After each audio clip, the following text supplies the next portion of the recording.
Muito bem. Você deixa a sua Bíblia aí aberta no capítulo 11 de Daniel, que nós vamos ter que usar um pouquinho. Eu vou concentrar o estudo no tempo do fim, que é do versículo 40 a 45, mas nós vamos dar uma passada geral. Se você puder apagar a luz, eu acho que vai melhorar, se for possível, né? Nós temos aqui, então, irmão, ok. Graças a Deus. Bom, a melhor forma para entender o capítulo 11, num único culto, nós temos um curso lá no NASP que ele é a cada semestre. E a gente tentou trazer aqui um resumo assim, o máximo possível, até delongue um pouco, mas é impossível a gente falar em Daniel 11 em tão pouco tempo. Então, o que a gente fez? Dividiu ele em sessões, em 5 sessões. Tá? Então, a primeira sessão aqui, do versículo 1 a 4 desse capítulo, nós temos aí Cambises, Esmerdiz, Dario I, Xerxes, o Persa, depois o Alexandre o Grande, a divisão quádrupla por 4 generais, né? Onde um deles é o rei do norte, Seleuco, ficou com a Mesopotâmia, e a Síria ao norte, e o outro, o rei do sul, Ptolomeu, que ficou com o Egito e com a Líbia. Esses países ficavam literalmente ao sul ou ao norte de Israel. Na seção 2, nós temos aqui, do versículo 5 ao versículo 13, o rei do norte sendo Seleuco, o rei da Síria e Mesopotâmia. O rei do sul, Ptolomeu, no Egito. A luta pela posse da Palestina, primeiro os Ptolomeus adquirem o sucesso ali na invasão, nas conquistas da Palestina, depois Antíoco o Grande. Aí vem a terceira sessão, que é do versículo 14 a 20. Se der para apagar um pouquinho mais de luz, acho que fica melhor. O domínio mundial do Império Romano, em paralelo com a profecia de Daniel 7 e 8. Aqui no versículo 20 nós temos o nascimento de Jesus, né? O exator aí é César Augusto, e a registração na Terra Gloriosa. Esse homem vil que aparece no versículo 21 é Tibério César, se levanta contra o príncipe da aliança, e no verso 22 aplica-se também a Roma papal, ao papado. Versículo 27 a 33, nós temos as perseguições da Idade Média, ok? E a supremacia papal. E a última sessão, então, que nós vamos estudar hoje, versículo 40 a 45, o rei do norte no tempo do fim. E aí, meus irmãos, a grande pergunta quando se chega aí no versículo 40, vamos ler o versículo 40? Já está aberta aí sua Bíblia, em Daniel 11, versículo 40, diz assim: no tempo do fim, o rei do sul lutará com ele, e o rei do norte arremeterá contra ele com carros, cavaleiros, com muitos navios, e entrará nas suas terras, e as inundará e passará. Então, a pergunta: quem é esse rei do norte? Quem é esse rei do sul? Quando nós chegamos no tempo do fim, nós sabemos que o tempo do fim, né, a partir de 1798 ou a partir de 1844, alguns comentaristas ficam entre essas duas datas, porque a partir daí começa a queda das estrelas, né, o terremoto de Lisboa, de 1755. Então, nós entramos aí já no período do tempo do fim. E a pergunta, se Seleuco, se Ptolomeu, aí a igreja teve várias fases de interpretação. O rei do norte pode ser a Rússia, o rei do norte pode ser a Turquia. Por quê, irmãos? Esse versículo 40 ao versículo 45 vai terminar, vai culminar com a batalha do Armagedon. A batalha entre Cristo e Satanás, entre o bem e o mal, antes de Jesus voltar, porque no capítulo 12 já vai falar que se levanta Miguel, aí já é a volta de Jesus. Ok? Então, a pergunta é: quem é o rei do norte neste contexto do tempo do fim? E as ideias têm variado, mesmo dentro da nossa igreja. Tiago White dizia que o rei do norte é o papado restaurado. Mas vieram aí outras interpretações, né? Talvez a Rússia, talvez nações maometanas ao norte de Israel. A minha opinião é a mesma de Tiago White, que aí é o papado restaurado. ok? E aí, só para vocês entenderem, as fases do papado, a primeira fase de 538 a 1798, a supremacia papal europeia, a segunda, o papado ferido de morte, de 1790 a 1729, a perda dos poderes temporais, né? E aí entramos, então, nessa fase do Rei do Norte, o papado restaurado, não como alguns andaram dizendo há um tempo atrás, aí, quando falava daquela teoria do oitavo rei, que já com o Tratado de Latrão, em 1929, já foi curada a ferida. Nada disso. Começou-se um processo, né? É o que a igreja mais aceita.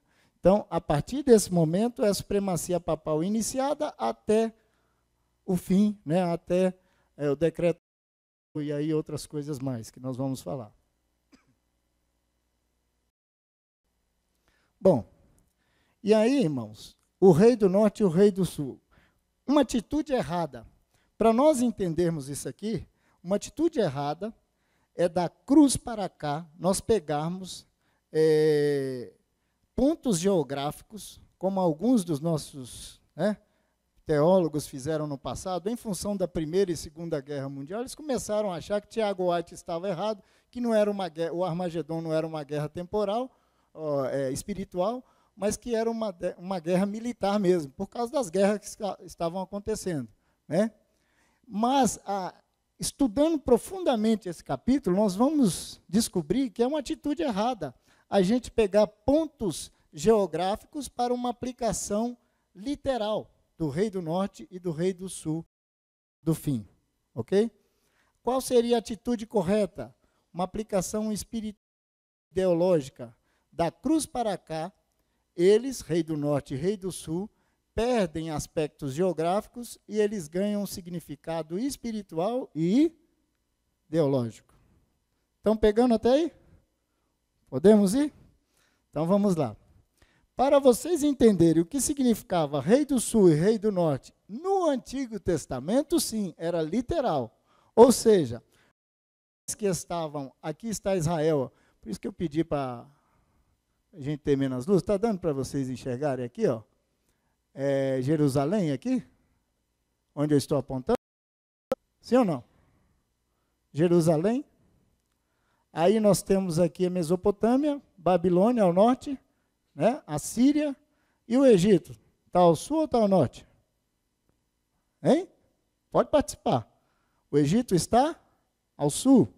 Então, literalmente, no Antigo Testamento, o significado de sul e norte, nações inimigas literalmente ao sul e norte de Israel, exemplo, sul, Egito e Líbia. A Líbia aqui, ó. A Líbia está aqui no mapa. O norte, Babilônia, Tiro e Assíria, né? Síria, Assíria e Babilônia. Cadê Babilônia? Está aqui, ó. Ok? Então, eram nações literalmente ao norte e ao sul de Israel. Mas, e da cruz para cá? Da cruz para cá, eu não disse para vocês que eles perdem esse aspecto literal e ganham um aspecto simbólico? Por quê? Porque Israel, a partir da cruz, deixou de ser o povo de Deus, a partir, na realidade, ali do apedrejamento de Estevão. Não foi? Não é isso mesmo? A partir do ano 34? Então, quem que é Israel? Israel passa a ser Sião, Israel, terra gloriosa, não passa a ser a igreja, o povo de Deus? De Deus está em quantas partes do mundo? Em todo o mundo, né? Ou seja, quem serão os inimigos que invadirão a gloriosa no tempo do fim? Só pode ser o Rei do Norte e o Rei do Sul, aspecto espiritual, uma vez que Israel passou também a ter um significado não literal, mas um significado espiritual e ideológico. Então, pegando até aí, ok? Estou vendo gente balançando a cabeça, né? Então tá bom. Vamos indo. Então, o que significa, então, nós precisamos saber se Rei do Norte e Rei do Sul tem um significado espiritual.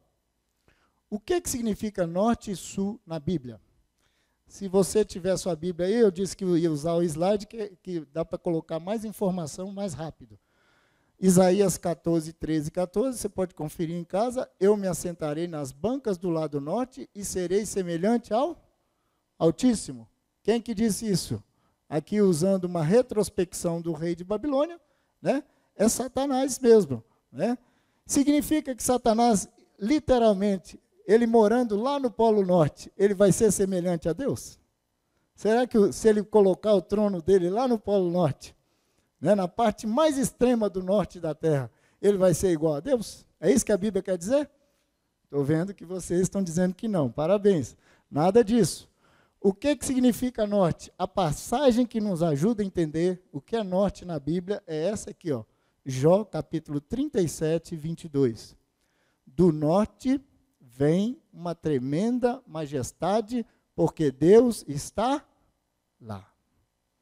O que é o norte? O norte é o lado de Deus. Deus está no lado. Jesus, como é que vai ser a volta de Jesus? Assim como o relâmpago sai de onde? Do Oriente, e se mostra até o Ocidente, assim há de ser a vinda do Filho do Homem. Jesus vem do Oriente. O norte é o lado de Deus. Está compreendido? Muito bem. Então vamos lá. Agora, Satanás, eu me assentarei nas bancas do lado norte e serei semelhante ao Altíssimo. O que significa isso?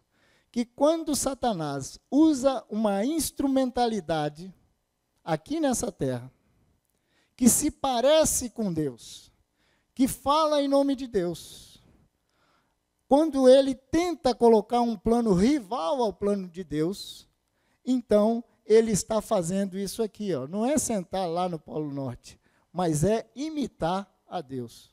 Estão entendendo? Se parecer com Deus sem ser Deus. Como será a falsa vinda de Cristo, ou a vinda de Cristo que Satanás vai imitar a sua contrafação da volta de Cristo, né? Ele vai fingir que é Cristo para ser adorado, mas na realidade as pessoas estarão adorando a quem? O dragão, não é isso? Então, o que significa o sul? Opa, passei aqui. O sul, a passagem que nos ajuda é Êxodo 5, verso 2. Quem é Jeová? Quem que falou isso aqui? Faraó, não foi? Quando Moisés foi lá tirar o povo do Egito, ele falou assim: quem é Jeová? Eu não vou deixar o povo ir, não, Moisés, porque eu não conheço nenhum Jeová, eu não conheço o seu Deus, né? Então, o que significa sul? A obra de engano declaradamente contra Deus. Deus não existe. Eu não conheço Deus. O que é o norte? É a obra de engano simulada, ou seja, não vai contra Deus, mas ele age em nome de Deus, porém com engano. Ok? Agora, uma outra passagem também que nos ajuda é Apocalipse 11, 7 e 8. Por que o Apocalipse fala de Babilônia e fala do Egito? Já pararam para pensar essas duas nações? Porque essas duas nações não existem mais, mas essas nações têm significações, ok? E a chave para entender o Apocalipse é Daniel 11. Por isso que ela é uma passagem complicadinha, mas nós precisamos tocar nela porque ela vai abrir a nosso horizonte, né? Vamos ver a passagem? Ó, o Egito e o sítio de Sodoma, o Mar Morto, ficam ao sul, são literal. As duas testemunhas morreriam no lugar onde o seu Senhor havia sido crucificado, que se chama espiritualmente Egito e Sodoma. Está aí, a Bíblia já nos ajudou. Por quê? Porque a Bíblia está falando assim, ó, gente, não pensa que é literal. Agora o Egito está aparecendo aqui, não é o Egito lá, né, que ocorreu a Primavera Árabe, aquela confusão toda, aquelas revoluções. Não é esse Egito literal, mas não. A Bíblia mesmo está falando que é o que mesmo que eu grifei aqui? Espiritualmente. Por quê? Claro que é espiritualmente. Onde o seu Senhor foi crucificado, Jesus foi crucificado lá em Sodoma, por isso que é espiritualmente. E o que significa isso? Nós sabemos pela interpretação da profecia que significa a França, né? Egito e Sodoma são títulos que a inspiração usa para falar da França ateísta no tempo da Revolução Francesa. Os 1260 anos terminaram em 1798, e em Apocalipse 11, 7 diz o seguinte: quando eles estiverem quase terminando o seu testemunho, a besta que sobe do abismo fará guerra contra elas. Quem que são as duas testemunhas? Os estudantes de profecia lembram? para me ajudar? O Antigo e o Novo Testamento, que por 1260 anos, do ano 538 a 1798, estiveram escondidas em panos de saco. Ou seja, a Bíblia não era traduzida, a Bíblia não, as pessoas não tinham acesso à Bíblia, tudo isso aí, né? Aí diz assim, quando elas, as duas testemunhas, a palavra de Deus, o Antigo e o Novo Testamento, estiverem quase, olha que não é 1798, aqui diz assim, quase terminando o seu testemunho, né? A besta que sobe do abismo fará guerra contra elas e as matará. E os seus corpos jazerão na cidade que se chama Sodoma e Egito. Sodoma e Egito aqui é a França ateísta negando a Deus, negando a Bíblia. Olha lá, quase terminando. Por isso que eu frisei a palavra quase, porque isso nos leva ao ano de 1789. E o que aconteceu na França nessa época? A Revolução Francesa. E o que a Revolução Francesa fez? Napoleão Bonaparte mandou prender, né, o Papa Pio VI, mas antes disso ocorreu algumas coisas lá com essa revolução, né? Eles começaram a queimar Bíblias em praças públicas, fecharam as igrejas, disseram não à igreja, começou a surgir aqueles filósofos como Nietzsche e falaram assim, olha, Deus morreu, não existe. Aí a doutrina ateísta que começou a surgir no mundo, né? Arrancaram a imagem de Nossa Senhora na igreja de Notre Dame e no lugar da imagem de Nossa Senhora eles colocaram uma prostituta e mandaram todo mundo adorar e fizeram até uma lei no Parlamento Europeu dizendo assim, aí está a nossa deusa, a deusa da razão humana, é o racionalismo, tudo aquilo que veio com a Renascença, com a Revolução Francesa, que nós já conhecemos, né? É chamado isso aqui, no Apocalipse 11, teologicamente, o sul, nesse contexto aqui, são todas as forças opostas claramente a Deus. Coloca aqui,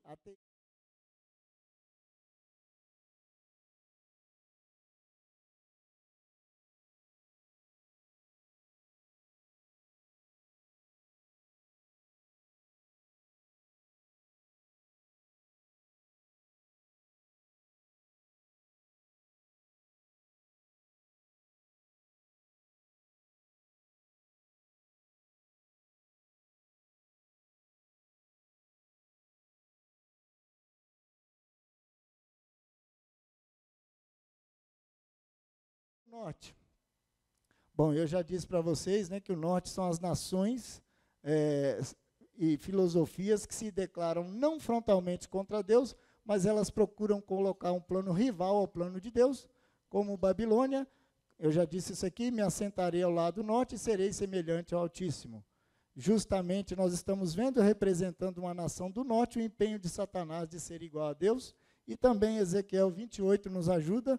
Aqui já não é mais o rei da Babilônia, é o rei de Tiro. Se você ver naquele mapa mundi que eu mostrei, você vai poder ver aí no YouTube, você acompanha lá que o rei de Tiro, Tiro ficava ao sul ou ao norte de Israel? Ficava ao norte.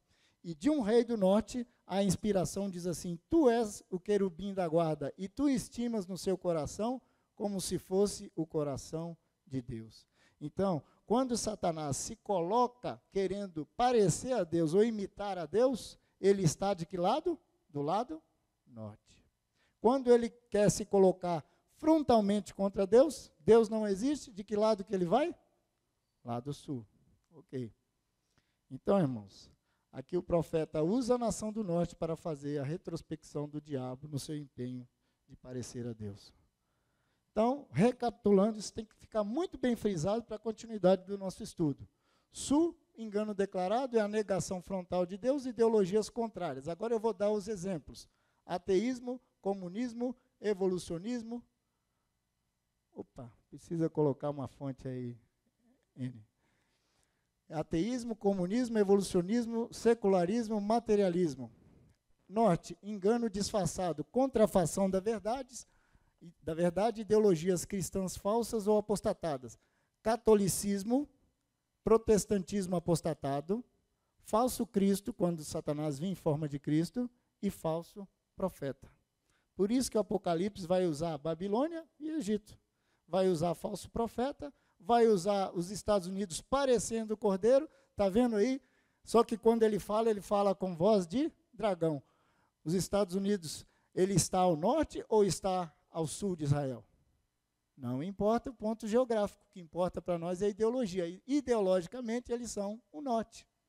Agora, a Rússia, olha que coisa interessante. A Rússia, olha aqui, eu coloquei um mapa mundi aqui, dá para vocês enxergarem aqui? Eu já estou com um probleminha aí, preciso de usar óculos, né? Eu tenho que chegar perto. Imagino vocês aí, estão conseguindo ver? Mas aqui, meus irmãos, tem Israel e aqui, ó, a Rússia. A Rússia, que alguns pioneiros, alguns estudiosos, não pioneiros, né, mas alguns, como Uriah Smith, alguns teólogos no passado disseram, ela está ao norte de Israel. Mas a caracterização da Rússia é rei do sul. Por que rei do sul? Por causa do comunismo. O comunismo não coloca o Estado no lugar de Deus. Vou dar um exemplo para vocês. Era assim, ó, a criança ia lá, fazia Pai Nosso, que estás no céu, santificado o teu reino, tal. Né? O pão nosso de cada dia nos dai hoje. Eles mandavam as crianças fazer isso, o comunismo. Quando a criancinha, do tamanho dessa minha amiguinha aqui, qual é o seu nome? Giovana. Giovana, linda, viu? Adorei você, Giovana. Você vai cantar no final para nós, né? Então, a menininha assim, igual a Giovana, ia para a escola, quando ela fazia a oração, aí no final, eles pediam, vamos supor, a Giovana abrir os olhinhos. Quando abriu os olhinhos, não tinha nenhuma merenda ali, não tinha nenhum pão, né? Com a oração dos cristãos.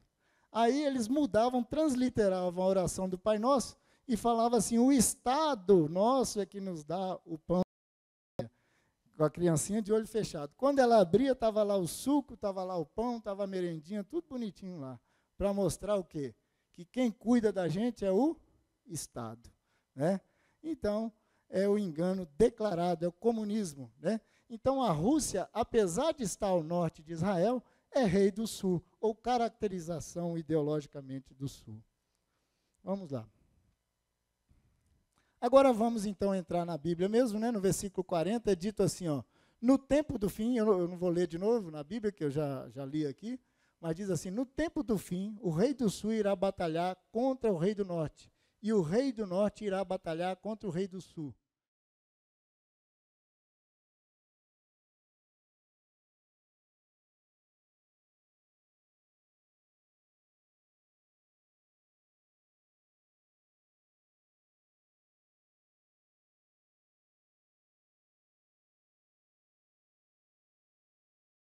Excesso das liberdades que surgiu com a França, inclusive a Estátua da Liberdade lá dos Estados Unidos, foi um presente dos franceses, né, o país da liberdade. O excesso da liberdade vira o quê? Libertinagem.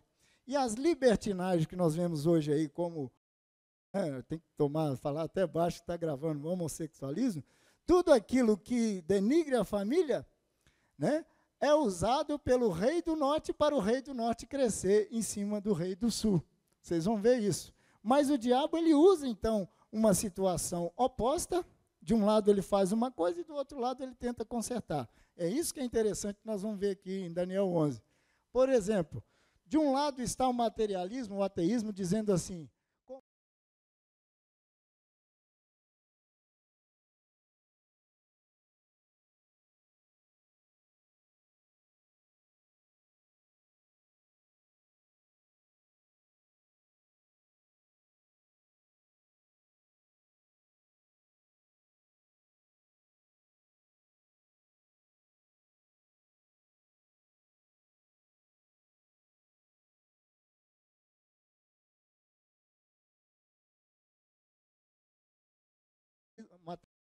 o diabo e o espiritismo não é do diabo?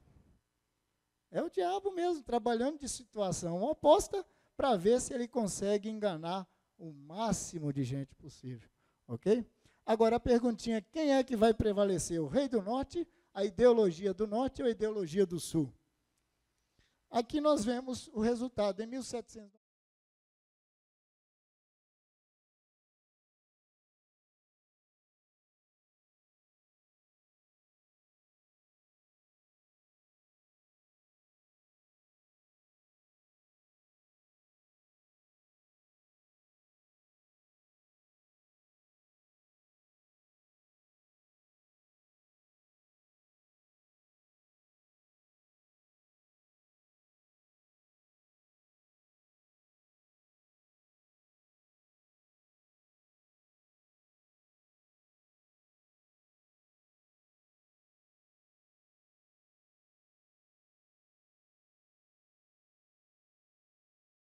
lutará contra o rei do norte. Parece que por um pequeno tempo, desculpa, o rei do sul vence o norte, prevalece.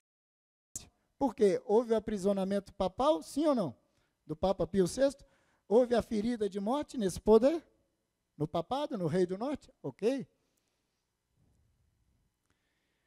O rei do norte sendo o papado, né?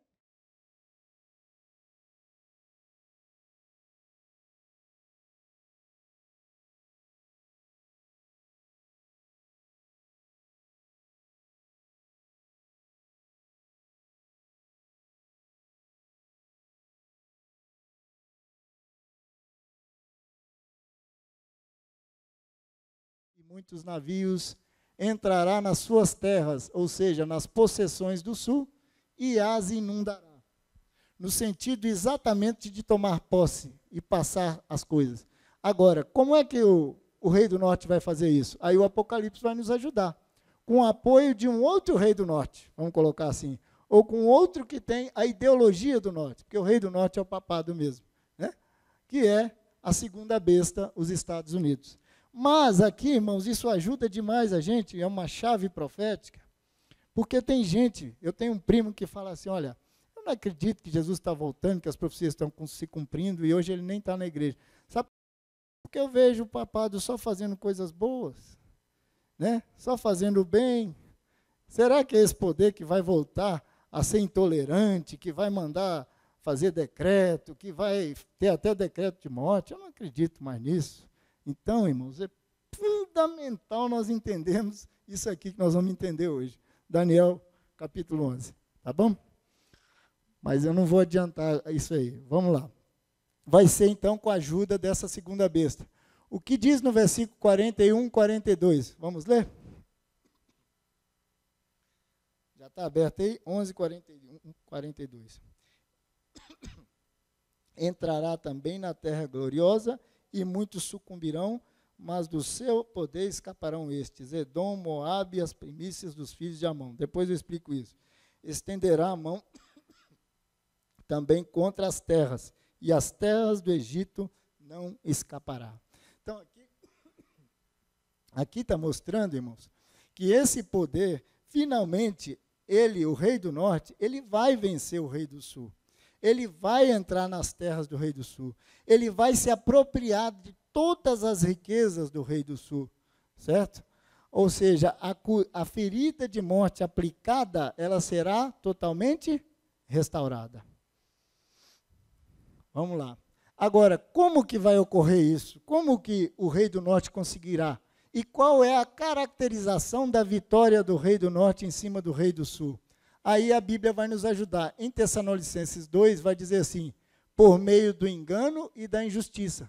Ele vai falar palavras amáveis, e esse poder tem falado palavras boas aí para o mundo, sim ou não? Sim. Palavras amáveis, mas enganosas. Daniel 7:25, pela mudança na lei de Deus, como sinal da sua autoridade, o domingo. E na próxima vez que a gente se encontrar, nós vamos falar. Babilônia, Apocalipse 17:5, Babilônia, mãe das falsas, né, das falsas igrejas, ou por meio do ecumenismo. Estamos vendo isso aí hoje? Sim ou não? Né?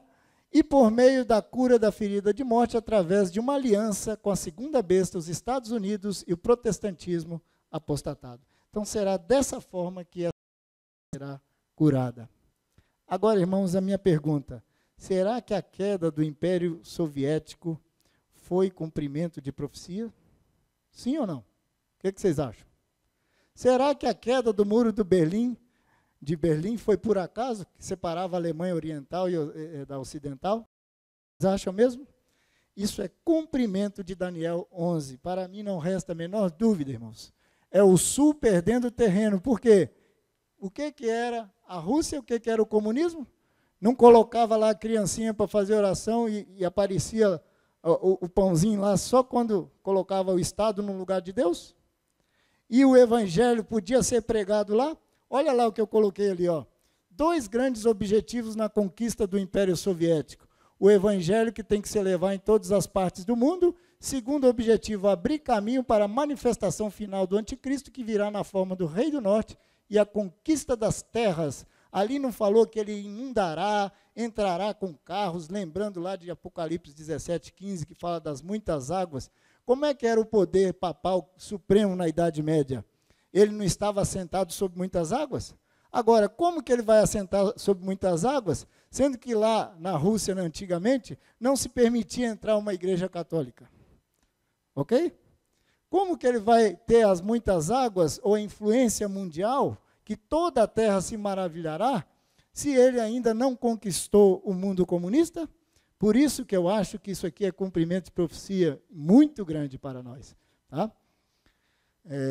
Então, o rei do norte e as conquistas das terras virá na forma de alguém ao lado de Deus e não contra Deus. Agora, veja bem quem que você está vendo ali, Ronald Reagan, né? O ex-presidente dos Estados Unidos. O Papa, a partir de João Paulo II, o papado, a partir, na realidade, do encontro Concílio Vaticano II, em 1962, mas não vou entrar em tanta coisa aqui. Vamos colocar a partir de João Paulo II. Eles têm demonstrado uma base usando os direitos humanos, usando as liberdades, usando tudo aquilo que a Revolução Francesa, na sua parte não negativa, mas na parte positiva, me entendam bem, aquilo de positivo que isso trouxe para o mundo, agora ele está trazendo para si, para conseguir a aproximação da nação da liberdade. Vocês estão entendendo? Então, quando esse primo meu fala assim, mas o Papa está tão bonzinho, está tão, né? Não vai ser, não está cumprindo profecia. Está sim. Entendendo? Porque aqui em Daniel 11 diz que ele entrará nas terras do rei do sul. E é o que nós estamos vendo cada vez mais. Foi uma grande vitória do rei do norte contra o rei do sul, a queda do muro de Berlim, né? Sem dúvida, agora aqui, ó, as nações comunistas, maometanas, radicais, do rei do sul, que pertencem ao rei do sul, terão que se abrir à democracia cada vez mais. E para mostrar isso, aqui tem essa reportagem, e eu vou mostrar um pequeno vídeo, N, né? Coloque lá aquele vídeo. Aqui a Sagrada Aliança foi uma aliança entre os Estados Unidos e o Vaticano para conseguir acabar com o comunismo. Pode colocar o vídeo número 1.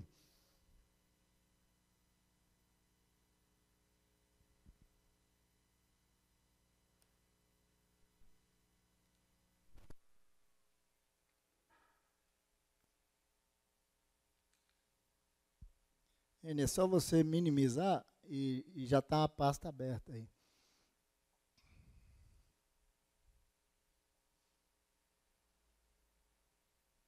Esse vídeo que nós vamos ver, irmãos, ele vai demonstrar como é que foi que através, né, dessa Sagrada Aliança, ou isso aí é um artigo da revista, né, que apareceu essa publicação em 1992, como que foi que os Estados Unidos e o Vaticano se uniram para acabar com o comunismo. No final aproxima a Casa Branca e o Vaticano é a ameaça de aniquilação nuclear.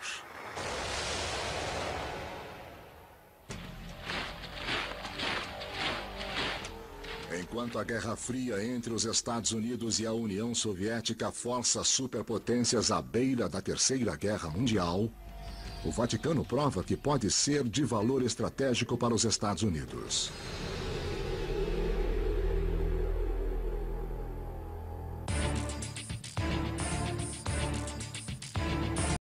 O presidente Ronald Reagan faz a sua primeira visita ao Papa João Paulo II em julho de 1982.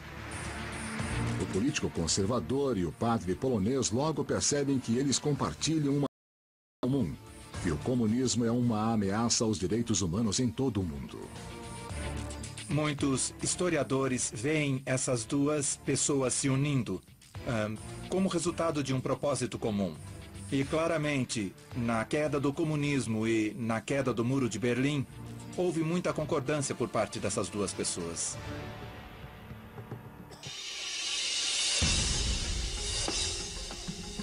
Enquanto Reagan intimida os soviéticos com um acúmulo de mísseis, o Papa João Paulo se reúne secretamente com o chefe da CIA americana. Os soviéticos respondem usando padres da Europa Oriental para se infiltrar no Vaticano e espionar o Papa. Logo depois, em 1984, os Estados Unidos abrem a sua própria embaixada no Vaticano.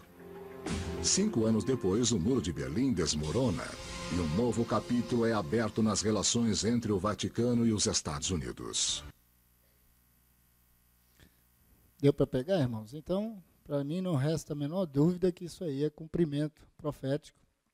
E nós vamos agora no nosso estudo, vocês vão ver um outro grande evento, que quando eu comecei esses cursos lá no NASP em 96, eu imaginava, né? Ficava pensando assim, gente, ainda está muito longe para cumprir Daniel 11, porque tem as nações radicais ainda, né? O Saddam Hussein ainda estava, né, forte, o Iraque, aquelas nações lá. Pensava assim, nossa, até que se cumprir tudo isso aí, mas vamos lá, vamos avançar um pouquinho mais.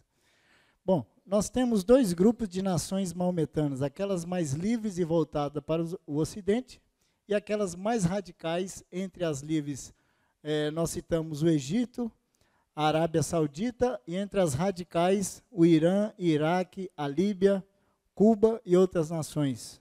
E um tempo atrás, os noticiários e a revista Time ali diziam o seguinte: Saddam Hussein, o Iraque, está pedindo ao Papa que interceda pelo Iraque diante dos Estados Unidos. E aí eu pergunto para vocês, é o Sul, o rei do Sul perdendo força? Sim ou não? Mais uma vez, em 2003, com a queda de Saddam Hussein, né, um poder autoritário, tirano, que não permitia ali nenhuma igreja, que não permitia nenhuma diálogo religioso, então cai o seu poder.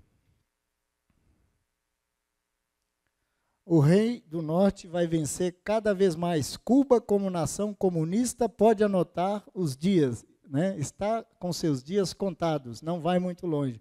E vocês viram esse ano que teve uma abertura aí do poder norte-americano com relação a Cuba. A China terá que se abrir. As nações radicais, como o Afeganistão, Paquistão, terão que se abrir, porque o Apocalipse é muito claro em dizer que toda a terra se maravilhou e seguiu a besta. E diz mais, pede para que toda a terra faça uma imagem à besta. Né? Vamos fazer uma brincadeira aqui agora, né? Não tenho muito tempo, mas você sabe como é que é, né? Senão vocês não entendem. Como é que você chama? Cindy. Cindy, por favor, você me empresta essa Bíblia? Pode? Eu pedi para ela, não foi? Eu sou uma pessoa educada, não sou? Isso é. Agora eu chego e falo para a Cindy. Cindy, coloque a Bíblia aqui agora. Traz a Bíblia aqui. Coloque a Bíblia aqui agora. Vem. Fui educado? Obrigado, Cindy. Então, o Apocalipse está dizendo assim, pede para que se faça uma imagem à besta. Qual é o regime que terá que dominar o mundo antes que Jesus venha? A democracia. Porque Saddam Hussein, ele não pede educadamente, ele manda.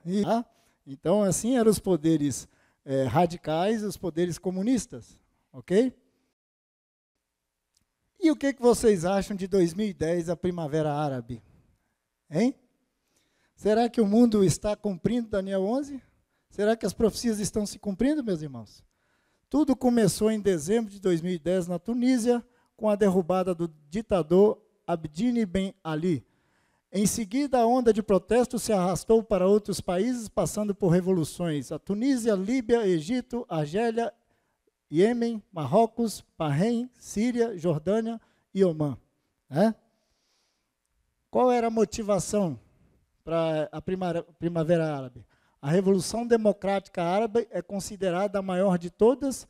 Os protestos de índole social foram causados por fatores ligados aos regimes corruptos e autoritários, revelados pelo vazamento de telegramas. Quem que está por detrás aí? Diplomáticos dos Estados Unidos, divulgado pelo Wikileaks, isso eu tirei da internet. Estes regimes foram governos muito repressores e o que mesmo? Ditatoriais. E o objetivo dos Estados Unidos, o objetivo do Vaticano, com a Sagrada Aliança no comunismo, e continuam, né, através de uma coisa que agora é chamado de diálogo interreligioso, é colocar governantes nesses países que sejam mais voltados para o Ocidente, mais voltados para a democracia. Por quê? Porque foi um clamor da própria população, dos jovens. Nós não aguentamos mais, né, esses ditadores. E aí, pela internet, eles começaram a comparar o estilo de vida norte-americano e o estilo de vida deles. Nossa, lá eles têm, né, liberdade, eles fazem tanta coisa legal, e aqui a gente tem que viver essa vida ruim aqui, né?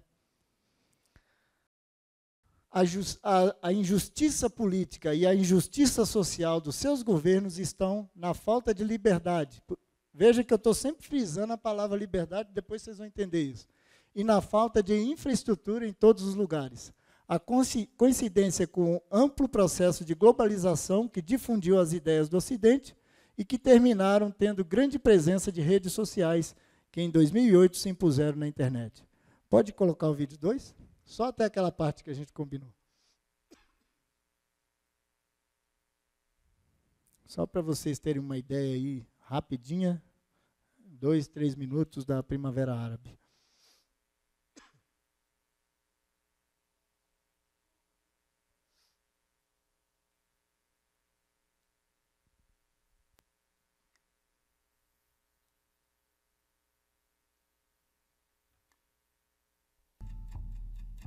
As revoltas no mundo árabe estão levando milhares de pessoas a abandonar seus países em busca de uma vida melhor, longe das áreas de conflito. O primeiro país que abriu para eles, para os imigrantes, foi a Itália, onde está o Vaticano. E vão em direção à Europa. A primeira parada é esta ilha, a ilha de Lampedusa. Olha a Itália aqui, ó, no formato da bota.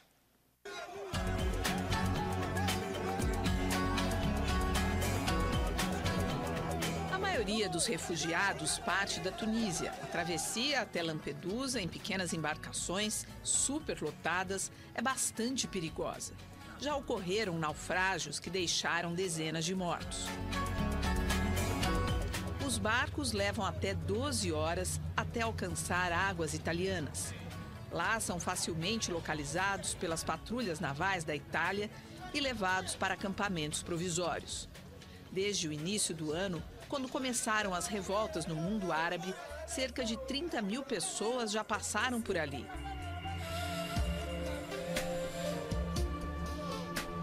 Muitos conseguem escapar das patrulhas e seguem direto para o continente. Lá se espalham pela Itália, França e Espanha. Sem perspectiva, eles perambulam pelas ruas e praças das cidades europeias. O que eles buscam, oferta de trabalho, não existe nem mesmo para os próprios europeus. As voltas com assustadores índices de desemprego. A Organização das Nações Unidas monitora a situação desses imigrantes e tenta assegurar que eles tenham seus direitos reconhecidos. Vamos agora abrir algumas janelas para esse mundo. Vamos ouvir opiniões de quem tem raízes no norte da África ou Oriente Médio e que acompanham atentamente os fatos. And so, overall, I think one has to conclude that the situation in Acima de tudo, se conclui que a situação nos territórios ocupados se mantém terrível como sempre foi.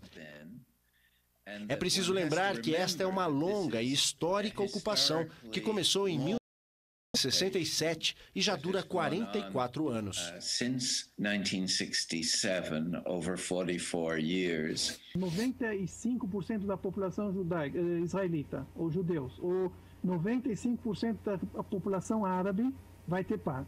Porque é o que nós queremos, que são pessoas normais de como qualquer parte do mundo. E escritor francês, filósofo que falou: La liberté, ce n'est pas quelque chose qui est donné, c'est une œuvre qui est à faire. A liberdade não é uma coisa dada, é uma obra a ser feita. In some countries, em alguns países. Só para frisar aí que o que ele falou, né? A liberdade é algo que você tem que trabalhar por ela, você tem que conquistar, né? E é isso que eles querem. Mas o que acontece até hoje lá, nós estamos vendo aí o exemplo da Síria, é que alguns desses governantes foram substituídos mas existe aqueles muçulmanos radicais, né, que querem realmente estar no poder, a Al-Qaeda, o Estado Islâmico, e agora, para atingir, para ferir os Estados Unidos, eles estão até pegando cristãos, porque sabe que é o país do cristianismo, né, os Estados Unidos, uma nação protestante, e vocês já viram falar aí de cristãos que estão sendo mortos lá. Então ainda está nesse processo, mas nós já estamos o quê? Caminhando, né? Vamos. Mas o que o Papa fala o que eles falam com relação à Primavera Árabe? Olha só, em sua visita ao Líbano, Bento XVI, né, isso na época de Bento XVI, em 2012, ele criticou o fundamentalismo religioso, mas disse da Primavera Árabe, é um desejo de mais democracia e liberdade, cooperação para uma identidade árabe, renovada, e que ela deve ser acompanhada pela liberdade religiosa. Então aí está a intenção da igreja, levar a liberdade para ocupar mais terras. E a profecia diz que ele entrará com carros, cavaleiros, e inundará as águas do Rei do Sul. Ou seja, vai avançar cada vez mais, mas não deixou de dar uma pontadinha, não só no ISIS, na Al-Qaeda, né, em todos os fundamentalistas, como também, se a gente for num outro estudo mais aprofundado, a gente entra no barco também, porque não somos fundamentalistas radicais, mas nos fundamentamos apenas na Bíblia, né? E ele vai dizer assim, ó, o fundamentalismo é uma falsificação da religião, né? Bom, coloque aí o vídeo 4 agora, rapidinho. Cada vídeo é 1 minuto, tá, irmãos? Agora eles serão menores, né, para a gente...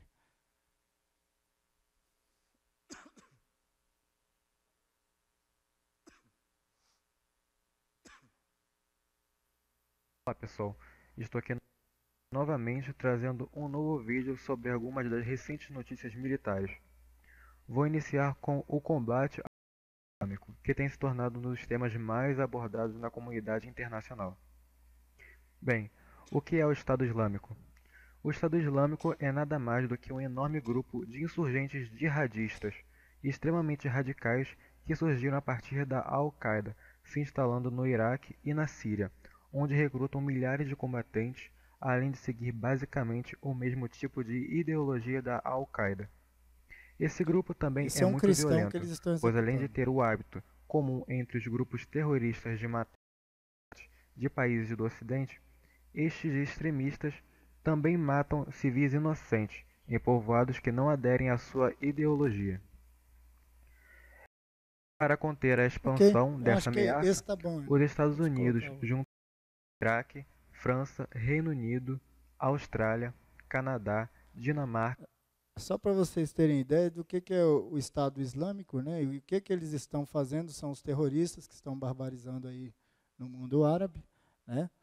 E nós vamos ver os próximos vídeos que a igreja, o papado, está usando essas execuções em civis e principalmente de cristãos para fortalecer aquilo que nós acreditamos que será a ferida de morte curada, que é o ecumenismo. Principalmente o ecumenismo, ele envolve os cristãos, mas o diálogo interreligioso que envolve aí todas as outras religiões.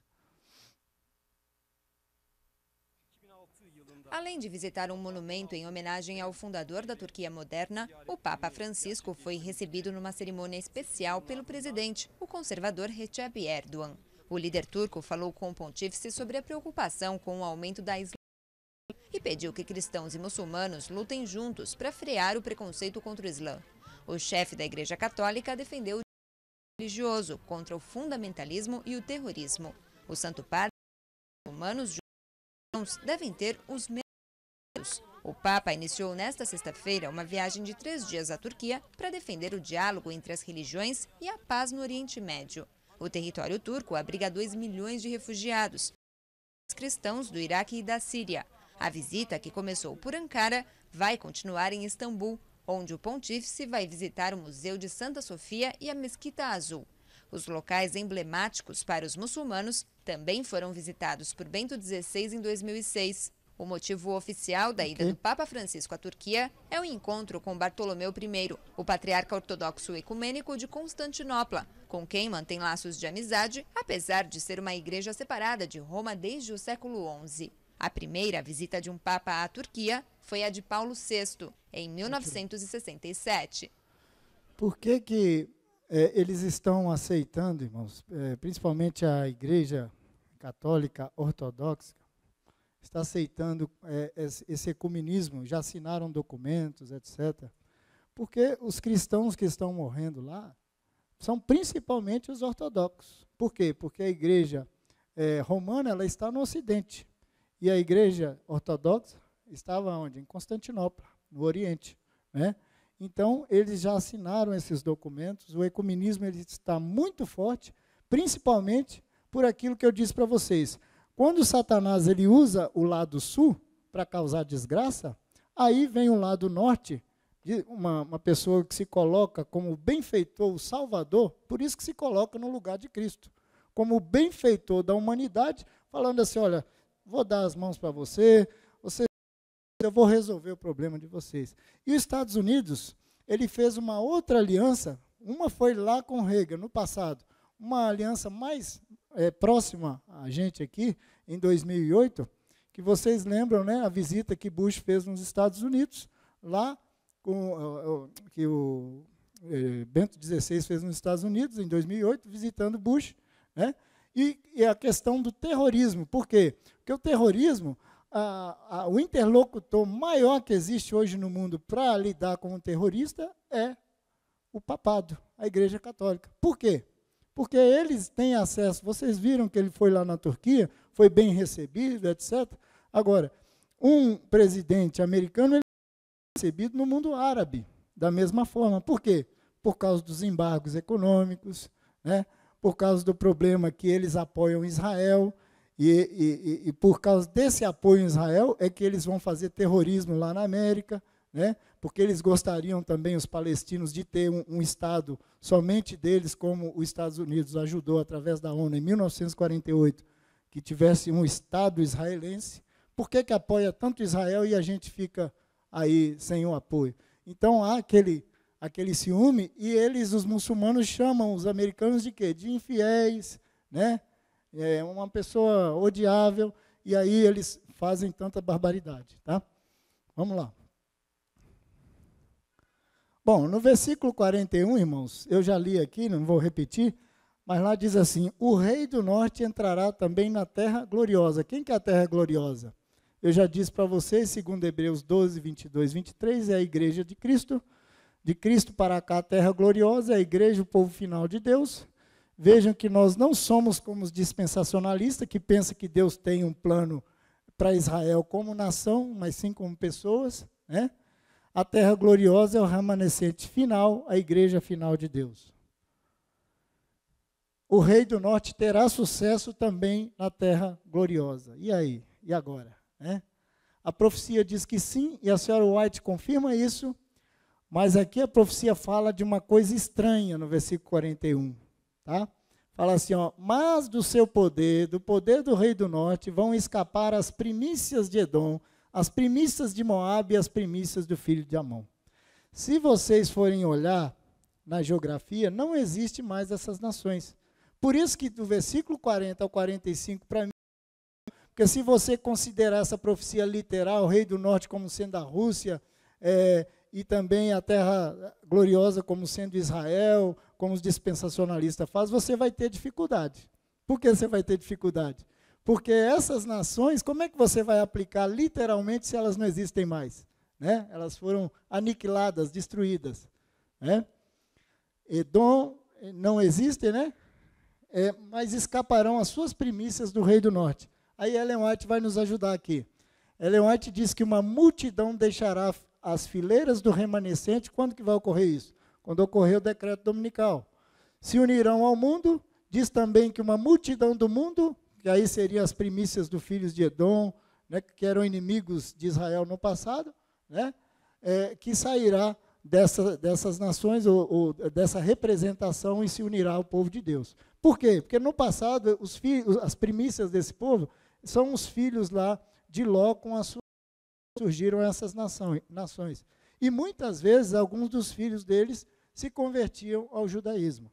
Tá? Não quero estender muito aqui, mas aqui diz o seguinte: estenderá a sua mão contra as terras, versículo 42, estenderá a sua mão também contra a terra, e as terras do Egito não escapará. Aqui mostra, então, as conquistas mundiais do rei do norte. E o Apocalipse confirma isso, dizendo o quê? Toda a terra se maravilhará e seguirá o quê? A besta. E quando fala toda a terra, é o mundo árabe também. Né? Versículo 43. E apoderar-se-á dos tesouros de ouro, da prata e de todas as coisas preciosas do Egito. Tudo aquilo que as filosofias do rei do sul trouxeram para o mundo, finalmente vai reverter em benefício do rei do norte. O rei do norte vai extrair as riquezas do sul. Como que se cumpre isso, irmãos? Aí eu vou jogar esse documento para vocês, a visita de Bento aos Estados Unidos, como avanços ideológicos do rei do norte, usando as riquezas ou os legados do sul, como, por exemplo, direitos humanos, liberdade civil e liberdade religiosa. Isso não é uma coisa assim marcante lá nos Estados Unidos? Então, é justamente isso que ele usou. Olha só, na sua visita, o que ele disse? Todas as religiões, para que todas as religiões estejam unidas em defesa da promoção do que mesmo? Da liberdade religiosa em todo o mundo. Quem é que pregou isso para o mundo? Não foi os americanos? Então, por isso que Ellen White vai dizer que esse poder, irmãos, desculpa falar aqui se tem algum católico, mas é um camaleão. Por que um camaleão? O que o camaleão faz para ficar escondido? Se isso aqui é branco, ele se transforma em branco. Se isso aqui é marrom, né, caque, ele vai ficar caque. Para conquistar os Estados Unidos, o que eles vão falar? Vão falar em liberdade civil, liberdade religiosa e direitos humanos. E aí os americanos vão abraçar. Não é isso? Pronunciamentos de Bush, aliança com o papado. O que ele disse? Bush assegura que vê Deus nos olhos do Papa.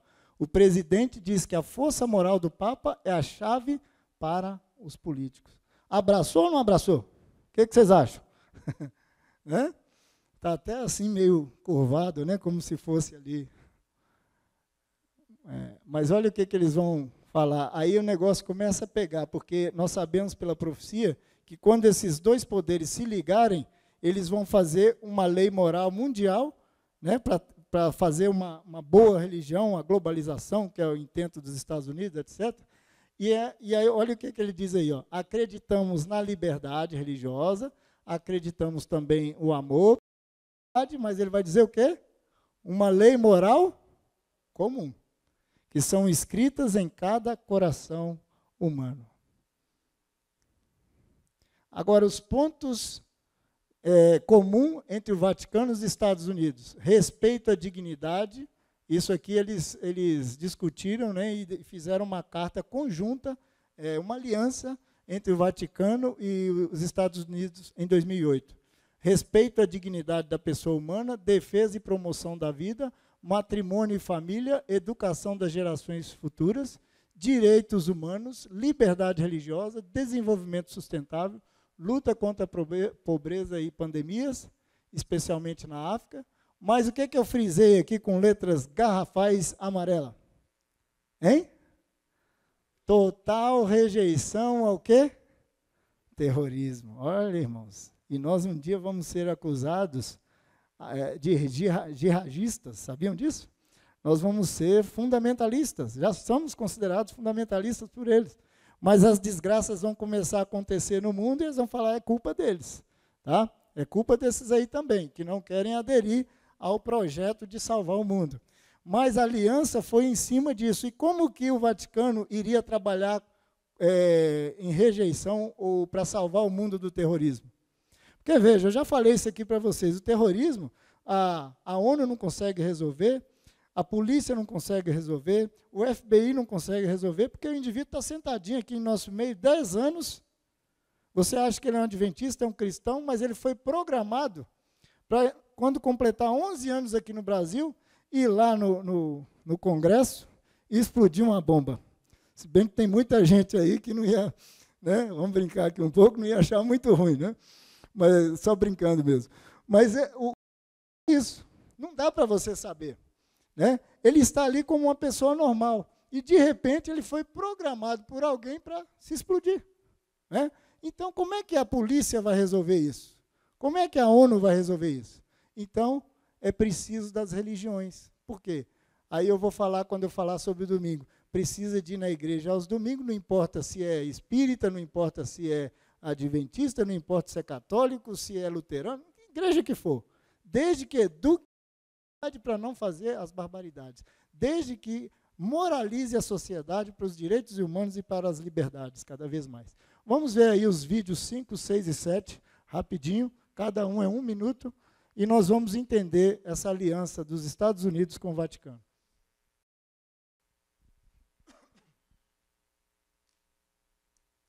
E você coloca só aquela quantidade de minutos e segundos que está marcado por...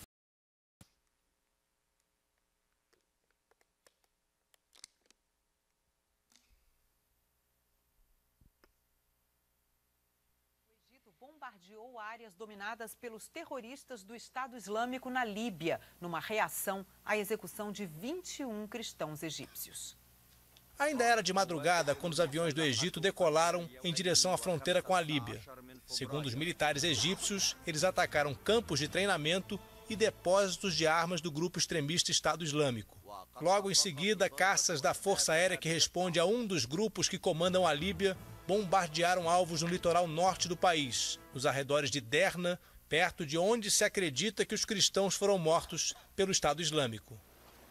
Dessa vez, a barbárie dos terroristas trocou o deserto por uma praia. Os assassinatos teriam sido em alguma data entre dezembro e janeiro, mas o vídeo só foi divulgado ontem à noite pela internet. E dessa vez teve até uma mensagem assinada com sangue para a nação da cruz. Quando os 21 cristãos ficaram de joelhos à espera da morte, o chefe do grupo disse que estava ao sul de Roma, numa referência ao Vaticano, e a cristãos do mundo inteiro. Numa cerimônia no Egito, em homenagem aos 21 decapitados pelo Estado Islâmico, famílias cristãs choraram e muitos parentes entraram em desespero. São os avanços do rei do sul tentando lutar ainda contra o rei do norte, mas vocês vão perceber que isso está sendo usado pelo rei do norte para se fortalecer. Agora pode pôr outro vídeo. E vocês vão ver que eles estão ganhando adeptos nos Estados Unidos, não é só presidentes, não, estão ganhando a população. Veja bem, esse próximo vídeo vai esclarecer isso.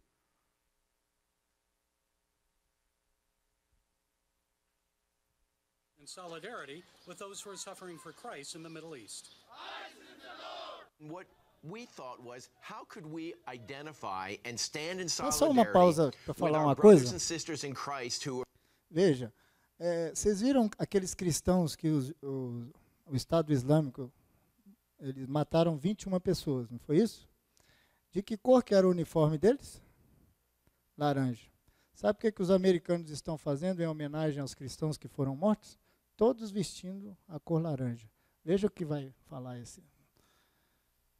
Being brutalized around the world for their Christian faith. What tangible thing could we do? What practical thing could we do? Immediately, orange jumpsuits came to mind. Mahoney and others launched the #Orange Jumpsuit campaign. The movement has expanded to orange scarves, sweaters, and ribbons. It's to remind our brothers and sisters that we love them and we're standing with them, and to remind decision makers here in America and across the globe, the free nations of the world, we cannot be silent on this issue. Mahoney says the response has been amazing. Non-Christians have joined in as well. A Jewish rabbi to stand in solidarity with persecuted Christians is rabino dyeing his beard orange, which I think is incredible, and I can't wait to see that. Miriam was encouraged after she viewed cell phone photos of Americans wearing orange. May the Lord make their love grow and grow. We are very happy with their love. We don't deserve their love. Mahoney says every 5 minutes around the world a Christian is killed for his faith. People don't understand the kind of barbarism and brutality they are going through. And you know, when I visit persecuted Christians in the Middle East, there's one thing they always ask. It doesn't matter if it's Iraq, Syria, wherever it might be, it's this. Please remember us. And wearing orange on the job or at church helps people remember them. I think people need to understand that if we do not act quickly, the public expression of Christianity may be extinguished in the Middle East. As Elie Wiesel, Holocaust survivor and Nobel... Aí ele vai continuar falando sobre a solidariedade que os americanos estão tendo, mas é importante mostrar para vocês como que o Vaticano vai usar isso. E esse próximo vídeo vai mostrar como que o Papa Francisco está usando essas atrocidades que os islamistas radicais estão fazendo lá.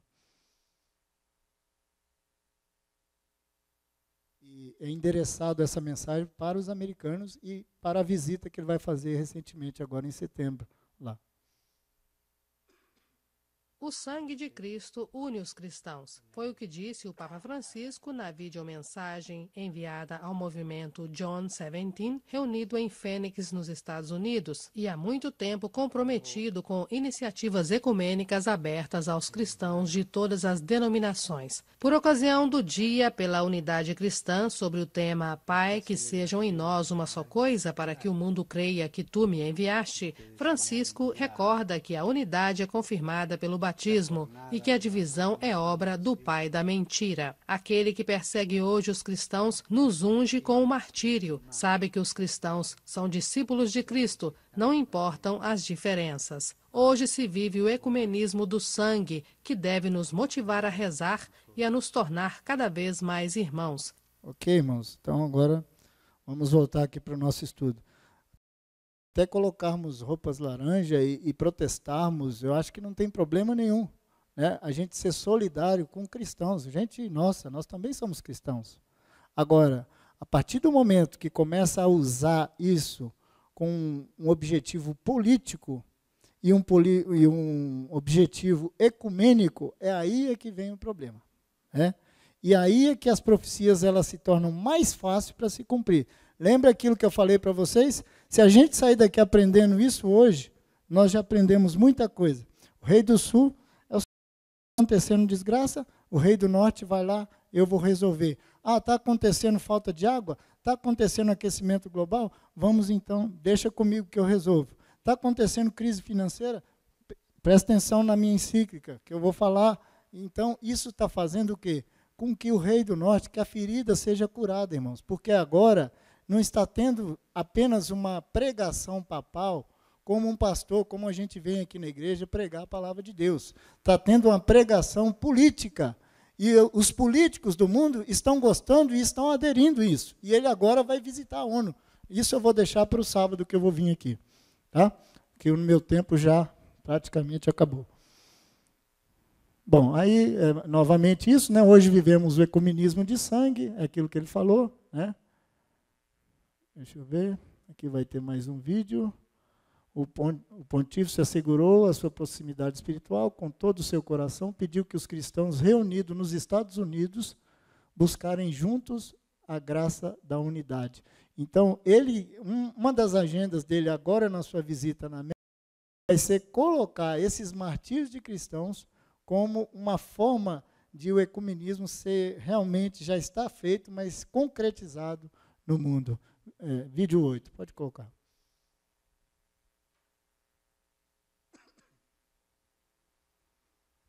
Mais uns 10 minutinhos eu termino, irmãos.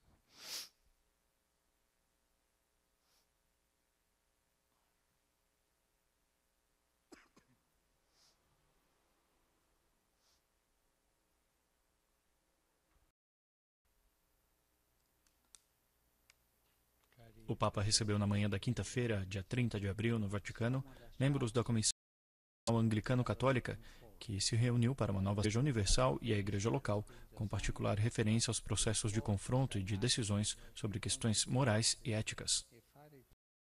Do ecumenismo, o Papa afirmou: o tempo é de união.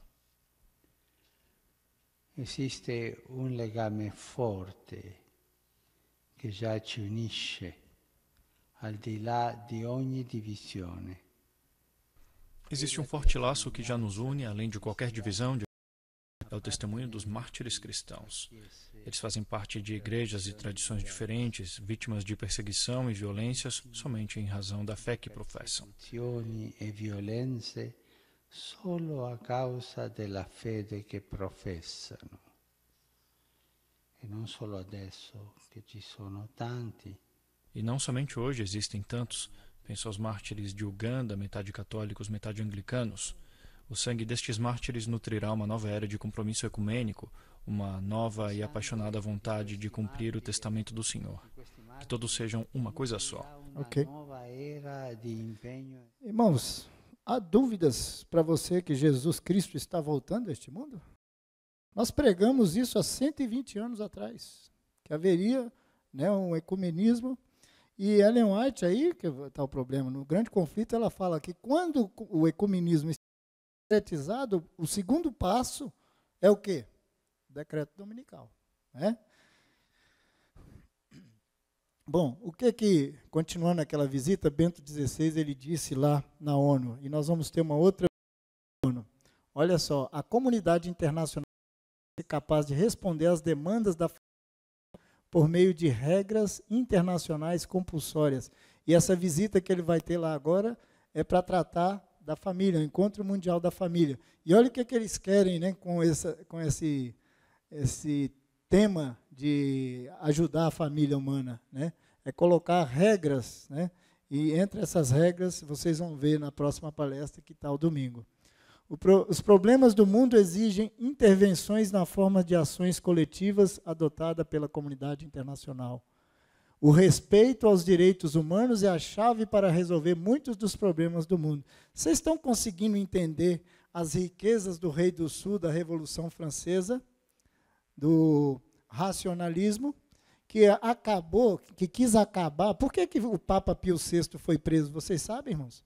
Porque os franceses, com a Revolução Francesa, eles queriam um governo, uma religião, um Estado laico, um Estado onde a religião não se intrometesse mais com a vida das pessoas, que as pessoas tivessem liberdade. É isso. Né? Uma liberdade religiosa. E também uma liberdade o quê? Civil. Né? A Revolução Francesa trouxe isso. Então, por isso, como a minha Bíblia diz que ele entraria nas terras do Rei do Sul e receberia as riquezas, que riquezas são essas? As riquezas é falar os direitos humanos, as liberdades. É por isso que parece que houve uma mudança, mas Ellen White diz assim, não se engane que esse poder, ele parece que mudou, mas ele não mudou. Ele apenas está cumprindo a profecia que diz que ele entraria nas terras do sul para se fortalecer. E quando ele tiver com o poder na mão, aí sim a perseguição ao remanescente virá. Porque ele vai entrar onde? Na terra gloriosa. Né? A ONU pode contar com ajuda, com diálogo interreligioso. Acho que aqui é chover no molhado, já está. Né? Aqui ele vai dizer assim, ó, é preciso reforçar o reconhecimento dessa dimensão pública da religião. Então, religião não pode ser só religião, tem que ser política também. Se queremos sustentar a esperança da humanidade no mundo melhor, criando condições para a paz, desenvolvimento e para a cooperação, a garantia dos direitos humanos para as gerações futuras. Tá? Então, aí tem um vídeo, deixa eu ver. Ban Ki-moon, vamos ver o que ele vai falar. As coincidências da ONU com a Igreja Católica é respeitar os direitos humanos e velar pela boa gestão dos recursos naturais. Construir juntos em liberdade e democracia uma grande comunidade humana, que pode converter-se também na própria humanidade em uma mensagem de paz, de reconciliação e convivência. E o que a Bíblia diz? Quando pregarem paz, haverá o quê? Repentina destruição. Né? Agora, terminando aqui, ao mando de um chefe, o poder papal, né, o povo se unirá para opor-se a Deus na pessoa de suas testemunhas. Essa união é cimentada pelo grande apóstolo. O que a Ellen White está dizendo, irmãos? Que quando ocorrer a união, vai ocorrer o quê? Hein? A perseguição. Né? Coloque o vídeo 10 aí para terminar. Esse é o último vídeo.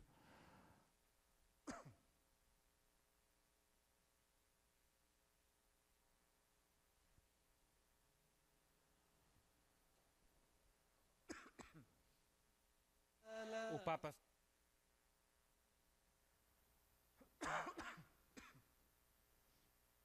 Então, essa união ela já está ocorrendo não só entre cristãos, mas entre judeus também, muçulmanos, tá? O Papa Francisco denunciou o exílio forçado dos cristãos no Médio Oriente devido à ofensiva do grupo extremista Estado Islâmico e apelou a uma grande convergência internacional para resolver a situação.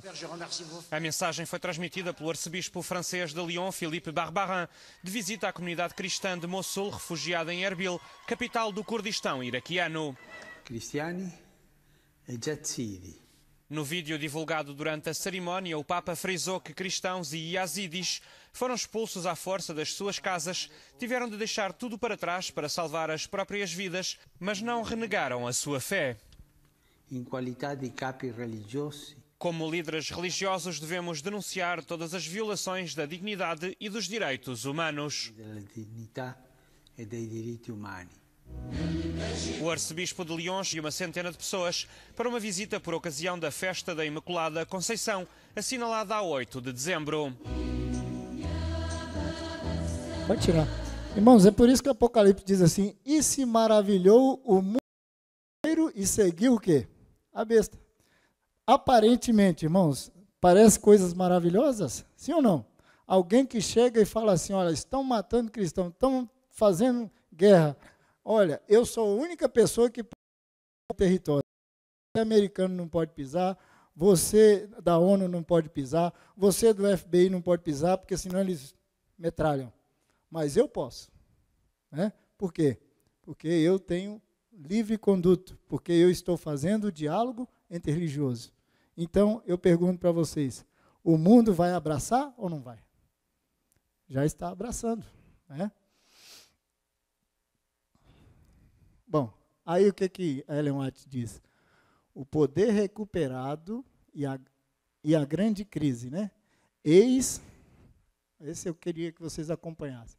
Eis que a grande crise vem sobre o mundo. As Escrituras ensinam que o papado deverá readquirir a supremacia perdida e que os fogos da perseguição serão reatados por meio das concessões oportunistas do chamado mundo protestante.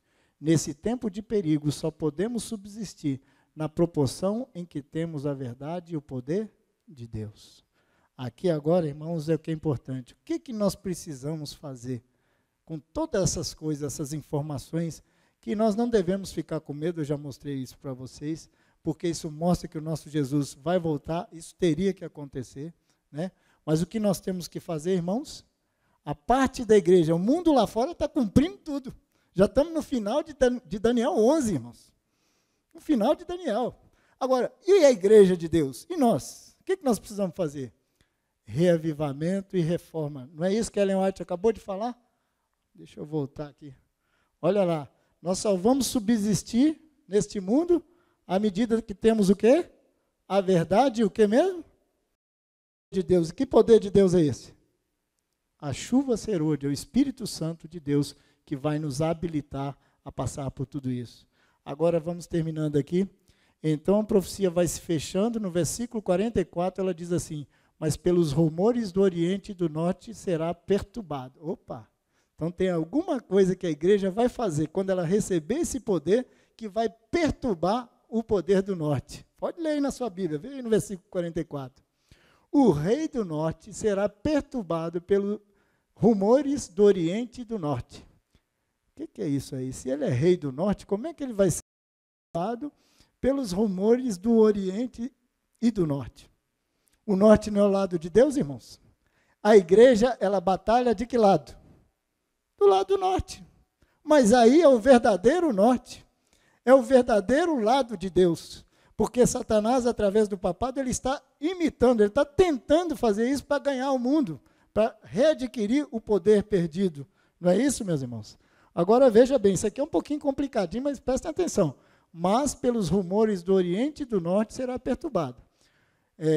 Ele sairá com grande furor para destruir e extirpar a muitos. Haverá rumores do Oriente e do Norte que enfurecerá o rei do Norte. Se o Norte é o lado de Deus, recapitulando, Jó 37, 22, do Norte vem uma tremenda majestade, porque Deus está lá. Deus está do lado do Oriente, o Oriente é ao lado de Deus, aí eu já falei essa passagem, assim como o relâmpago, tal. Né? Quando nós dizemos que o norte é a contrafação satânica, é mais ou menos por causa disso, assentando-se do lado norte, Lúcifer, eu serei semelhante ao Altíssimo. O rei do norte agora se vê incomodado com os amores do Oriente e do Norte. O que é isso aí, irmãos? Bom, quando a gente prega sobre a volta de Jesus, nós não temos uma música que até diz assim, nós já ouvimos os passos do rei que vem, do rei que virá, não é assim? Quando as profecias estão se cumprindo, isso não são passos, sinais que Jesus está voltando? Então, irmãos, o que é o que vai incomodar o rei do norte, que vem da igreja de Deus, ou do lado norte? A tríplice mensagem angélica. Os acontecimentos do mundo são os passos daquele que se aproxima. Os rumores deste que se aproxima, que incomodarão o rei do norte, é a tríplice mensagem angélica sendo pregada em todo o mundo. E em todo o mundo o rei do norte fazendo as suas conquistas, e em todo o mundo conquistando almas para Cristo e pregando os passos do rei que virá. Isso vai, de início, irmãos, vai apenas incomodar. Apenas vai dar. É o que a profecia diz. Quando o remanescente com o poder do Espírito Santo proclamando a terceira mensagem angélica. O que diz lá na terceira mensagem angélica? Talvez nós temos visita aqui. Vamos ler? Abram comigo aí, Apocalipse 14. Se alguém achou, já pode até ler, né? Porque isso aqui é uma coisa que vai ser difícil pregar no mundo, mas nós teremos que pregar cada vez mais. Seguiu-se, versículo 9, Apocalipse 14, versículo 9. Seguiu-se a este outro anjo, o terceiro, dizendo em grande voz: se alguém adora a besta, a sua imagem, recebe a sua marca na fronte ou sob a mão, também esse beberá do vinho da cólera de Deus, preparado sem mistura do cálice da sua ira, e será atormentado com fogo e enxofre diante dos santos anjos na presença do Cordeiro. Quanto mais esse poder crescer, mais essa igreja aqui que você pertence tem que pregar mais as profecias e principalmente a ênfase na terceira mensagem angélica. Não adore esse poder, porque quem adorar vai se dar mal.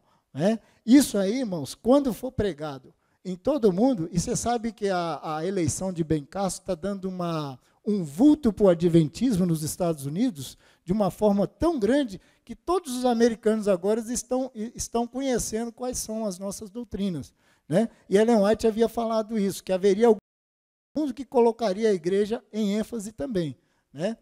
E ao ser colocado em ênfase, a igreja vai ser também radical, porque será blasfêmia falar alguma coisa desse poder maravilhoso que o mundo está se maravilhando cada vez mais. Né?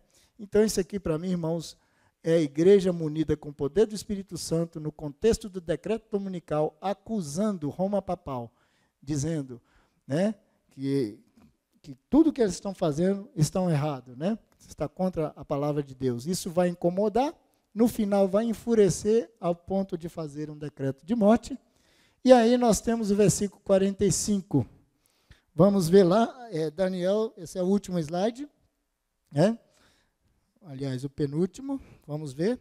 Aqui diz assim, ó, armará, leia comigo, 11:45. Armará as suas tendas, o rei do norte, né? Palacianas entre os mares, lembra dos mares das águas lá de Apocalipse 7:15? Então ele adquirirá o poder aqui. Aqui é o Armagedon. Armará suas tendas palacianas entre os mares contra o glorioso Monte Santo, contra a igreja de Deus. Mas o que vai acontecer com ele quando ele fizer isso?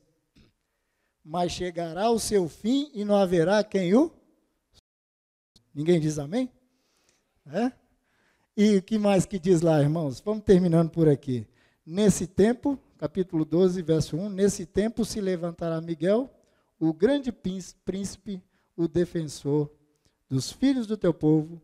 Haverá tempo de angústia, o qual nunca houve, desde que houve nação até aquele tempo, mas naquele tempo será salvo o seu povo, todo aquele que se achar escrito no livro da vida. Não há o que temer se nós temos Jesus Cristo, que se levantará como Miguel, como o grande prior dos exércitos para proteger essa igreja. Ok, irmãos? Então era isso que eu queria trazer para vocês. Espero que vocês tenham pegado, é muita informação, mas quem tiver alguma dúvida pode olhar aí depois, acho que vai estar gravado, com mais calma, para vocês entenderem que nós estamos já nos momentos finais do cumprimento da profecia e que o nosso Jesus está voltando, mas precisa a igreja, agora é um apelo, irmãos, precisa que a igreja busque a palavra de Deus e o poder, conforme a Ellen White disse, que sem essas duas coisas, sem mais conhecimento das profecias, sem mais conhecimento de doutrina, firmar nas doutrinas, e sem o poder do Espírito Santo, nós poderemos ser abalados, porque esse poder entrará na terra gloriosa. Mas nós escaparemos, né? Nós escaparemos, se nós estivermos com o nosso pé firmado em Cristo e com o poder do Espírito Santo. Então, que Deus abençoe, que você possa, conforme vai acontecendo essas coisas, não se desanimar, mas se preparar cada vez mais, buscar a Deus, buscar o Espírito Santo, o poder necessário para você vencer naquele dia. Tá bom?